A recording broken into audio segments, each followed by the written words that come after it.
Hey everyone, John's Hands here, hello! And there has been an upgrade to Nintendo Classics Nintendo 64. For now, you can change the controls on a game-by-game basis, and throughout the entire run of NSO. Problem Child has reared its head. I love this controller. In context to the games. When you take these games out of the controller, and you're left with something a bit more traditional, a bulk of them just do not work, and let me show you what I mean. Let's go into Sin and Punishment. I'm behind the eye of a viewfinder right now, so I can barely see what I'm doing, but I will show you exactly what I mean. So this game is made around Nintendo 64. So, this stick is move. This is to actually move your character. So you can move the reticule with the left stick, and move your character with the D-pad. So you're meant to be playing like this. Because back on N64, you'd play like this. That makes sense, right? This does not make sense. So, let's press minus. Let's go to view/change controls and change this up a second. So we want the analog stick where we move to the left. This is now going to be what the D-pad was, strafe left. Stunning. Whereas right, which would be this one, is going to now be strafe right. I quite like the idea of jump not being on the analog stick, so let's just take that away. Can we just give that no input? Do not set button? Yeah, take any input away. We don't need you no more. So now the left stick is just going to be moved, but I want to be able to use the right stick to aim. And so that's exactly what we're going to do. Although it seems like it might already be set to that, which is lovely. So if I go back into the game now, save this, and I think now we should have dual sticks, right? Yeah, look at that! Look at that! Ah! And then jump, move, aim, shoot. Look at that! Look at this! This is workable Sin and Punishment. No longer are we trying to hold the D-pad and the right stick at the same time. This is beautiful. And up is not jump like it usually is, so we've remapped that to L. This is all wonderful, fellas. This is what it should be like. So that's great. Now you can play Sin and Punishment without needing an NSO controller. Fantastic. What about the Pokemon Stadium minigames? They were very, very similar, because in N64, for the Diglett one, you'd move... Oh, no, not the Diglett one. The Ekans one, you use the D-pad to aim and then flick like that. So let's get a bit more of that in. So right now, D-pad to aim, left stick to change where you go. We don't want that. We don't want that. So we're going to change the controls. All right. Oh. So right now, the analog stick is only used in the Kids Club, and there's a bunch of unused buttons with ZL and ZR. So I want to make an input that works not only for the mini-game, but for everything. So we are going to put the cursor on the left stick for now. So this is going to become the D-pad. Left and right. Okay, so the D-pad is now the stick. So we want this to be up. So we're going to go to this one. This one. Left. This one. Then right, this one. Cool. That's all good. And then I'm going to make this into the C stick. C buttons even. Because they're quite similar. So up will be up on the C stick. Down will be down C stick. I think this should be a pretty natural conversion because they were already buttons on the N64. I think that's all dandy. So we're going to save that. And now when we play the Ekans game, we can go, oh yeah, look at that, look at that! So we've got dual sticks. This one moves it. This one, you get your little bit of input to get the Digletts. And then we'll go into a battle in a second and see if we can still play it pretty naturally with this setup. I'm going to try opening Sin and Punishment again in a second just to make sure the controls are saved.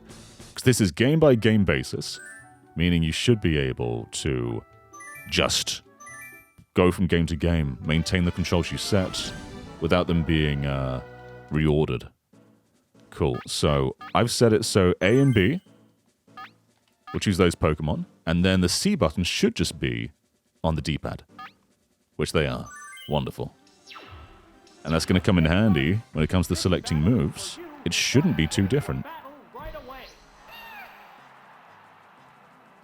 Okay. So we're going to press A to battle, R to check, and then we're just going to try using Surf. Yeah, that's easy. Cool, so we've made a control scheme that works across the board for pretty much everything. This is just a natural place to put C buttons. Awesome, awesome, awesome, awesome. And then we'll try Sin and Punishment again just to make sure the control's actually saved. Incredible. N64 really, really needed this. That's fantastic. Let's try making an ideal control scheme for GoldenEye a second. Because GoldenEye's a funny one. I feel like it works quite well in N64 with all the button strafing and everything. But when it comes to traditional sticks, it feels a bit weird. Okay, so right now we've got it so... I think we've got the strafing. So yeah, this is just standard-ass GoldenEye. Let's change that up. So we're on 1.1, Honey. We're going to want one that gives us dual sticks. And that's a pretty good one, but I'm not sure if we can actually rebind 2 sticks in one setup. The way that I like to play GoldenEye on N64 is basically to use 2 Joy-Con in a grip. So a 1-player Joy-Con and a 2nd-player Joy-Con, so you're mirroring the 2 controllers here. But that's cumbersome, I realize that. So let's try 1.4 a second and see how that feels.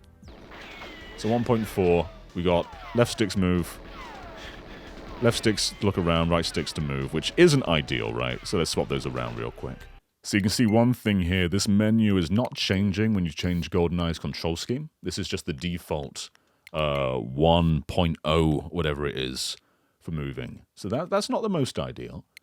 However, I think we can still make use of what we have here. What appears to be dual sticks, hooray! Although, what's shoot on? What is shoot on? Ah! It's on A. Don't like that.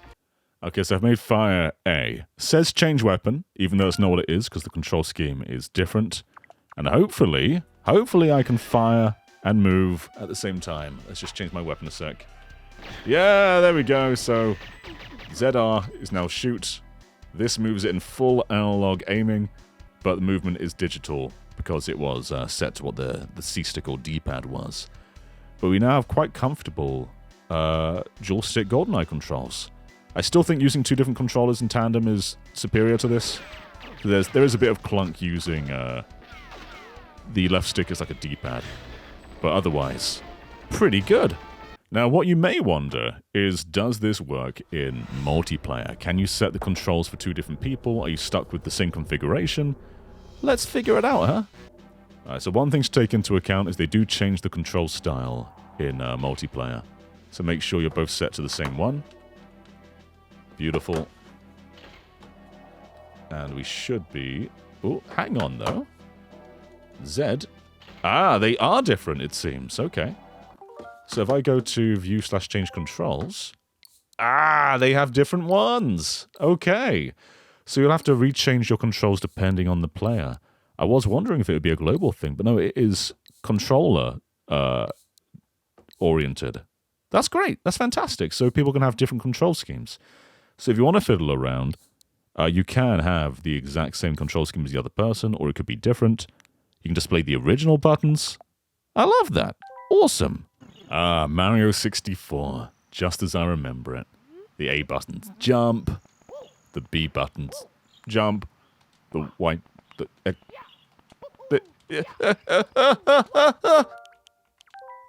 they're all jump! Oh no! What a problem. I can quickly just reset it to the default controls, get everything back. And now we should have more buttons! Hooray! What could be quite cool, though, this is something that I saw Brandon do, is making it so Mario 64 controls like Mario 64 DS.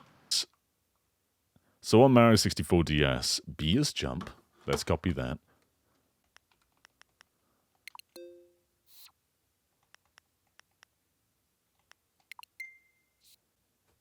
And then A is punch. So we're gonna make A punch.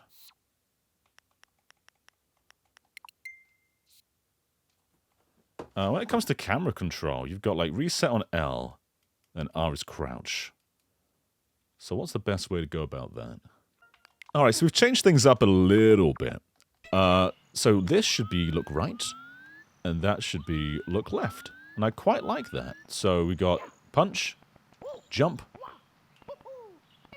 So we've mostly just changed B&A around, but then we've also put camera controls on the shoulder buttons while maintaining ZL to crouch. So we never really take our fingers away from the face buttons. So usually if you want to change the camera, you've got to sacrifice jumping. Whereas now we've got it so there's really no need for that. I like it! I like it, fellas. Okay, so the last thing I'm going to mirror is Star Fox 64 3D, because obviously there's no analog stick, and I always feel like using N64 games, the C stick with the right stick, is awkward as hell. So let's just copy this a second.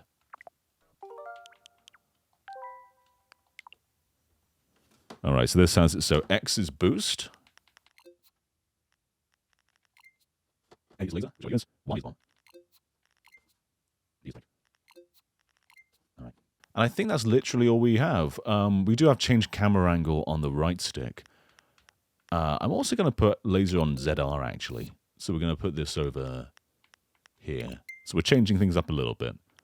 And I will put change camera angle there as well. Okay. So now we've got it so brake is on B, speed up's on turbo, smart bomb's on Y. I like that. Let's see how that works then. Okay, let's get into this then. So again, ZR shoot, everything else mirroring Star Fox 64 3D. And I could change it so the stick isn't inverted, but I cannot play flying games where up is up and down is down. That makes me want to die. I like this a lot though. And we're not leaving the controller to press any buttons, so these are always available. We're always within a view of them. Whereas using this stick, you've got to like leave everything else. We'll brake. What I quite like about the 3D control scheme as well is B is, brake is B. B for brake. Just very easy to remember. And then boost is just the opposite of that. And then smart bomb on Y. I think this is a way better control scheme. If I want to change the view with A, I can. Go into the cockpit view. Everybody stay alert. Yeah, wonderful. Wonderful. Okay, thank you so much for watching, everybody. Let me know what games you've remapped on Nintendo Classics N64. This is a game changer, honestly. It's going to be a game changer for GameCube as well, especially for changing the orientation of the stick, because so many GameCube games have inverted cameras. So this is going to be huge. Anyway, thanks so much. Happy Switch 2 launch day to those in Australia and New Zealand, and I'll catch you next time. Bye, everyone.